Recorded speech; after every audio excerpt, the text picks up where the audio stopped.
दत्तात्रेय जयंती की पावन रात थी, जब चंद्रमा अपनी चमक बिखेर रहा था और गांव के लोग इस शुभ अवसर पर अपने घरों और मंदिरों को दीपों से सजाने में व्यस्त थे।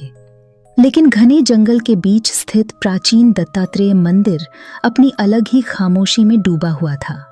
इस मंदिर के बारे में कई रहस्यमयी कहानियां सुनाई जाती थीं। लोग कहते थे कि इस मंदिर में भगवान दत्तात्रेय की प्रतिमा रात के समय जीवित हो जाती है और जो कोई उनकी शांति भंग करता है उसे भगवान के क्रोध का सामना करना पड़ता है। गांव वाले इस मंदिर से दूरी बनाए रखते थे, खासकर रात के समय। उसी गांव में एक युवक रवि आया जो पुरातत्व और रहस्यमयी कहानियों में गहरी दिलचस्पी रखता था। उसने जब इस मंदिर की कहानियां सुनी तो उसे जिज्ञासा हुई कि आखिर इन रहस्यों के पीछे की सच्चाई क्या है। गांव वालों ने उसे कई बार चेतावनी दी कि वह मंदिर में न जाए, खासकर रात के समय, लेकिन रवि ने इसे अंधविश्वास मानकर अनदेखा कर दिया। उसने सोचा कि यह एक पुरानी कहानी है जो डराने के लिए बनाई गई है। दत्तात्रेय जयंती की रात को जब गांव के लोग उत्सव में व्यस्त थे, रवि जंगल के रास्ते पर निकल पड़ा। जैसे जैसे वह मंदिर के पास पहुंचा, वातावरण अचानक अजीब सा हो गया। पक्षियों की आवाजें बंद हो गईं और चारों ओर एक सन्नाटा छा गया। मंदिर के दरवाजे पर पहुंचते ही एक ठंडी हवा का झोंका आया जिसने उसकी रीढ़ तक सिहरन पैदा कर दी। मंदिर का प्रवेश द्वार भारी था और जैसे ही उसने उसे खोला, अंदर का दृश्य हैरान कर देने वाला था।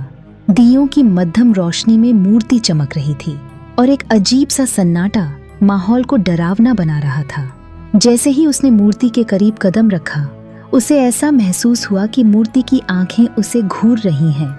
वह इसे अपना भ्रम समझकर मूर्ति के और करीब गया। तभी मंदिर का दरवाजा जोर से बंद हो गया।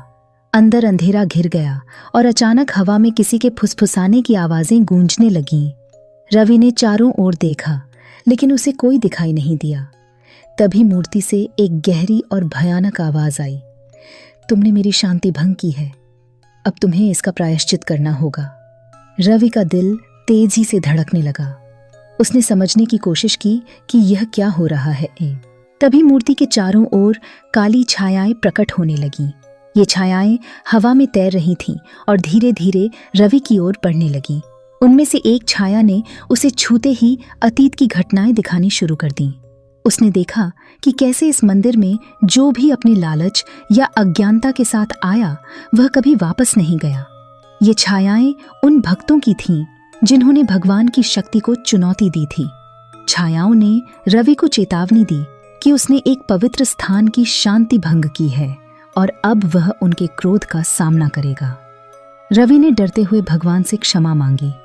उसने कहा, मैंने गलती की है, मैं आपके रहस्यों का अनादर नहीं करना चाहता था, मुझे क्षमा करेगा।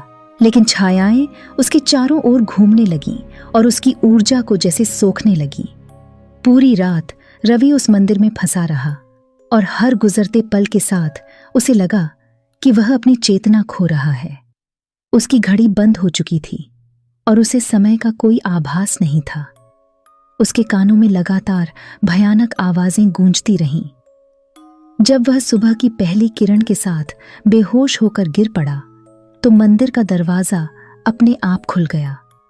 गांव वालों ने रवि को मंदिर के बाहर पाया। उसका चेहरा भय से पीला पड़ा हुआ था। जब वह होश में आया तो उसने गांव वालों को अपनी आपबीती सुनाई। उसने यह भी चेतावनी दी कि इस मंदिर में कोई भी अज्ञात शक्ति के साथ खिलवाड़ न करे। इस घटना के बाद गांव वालों ने मंदिर को हमेशा के लिए बंद कर दिया और वहां जाना पूरी तरह छोड़ दिया। रवि ने अपनी इस घटना के बाद भगवान के प्रति गहरी श्रद्धा महसूस की और अपनी जीवन शैली को पूरी तरह बदल दिया।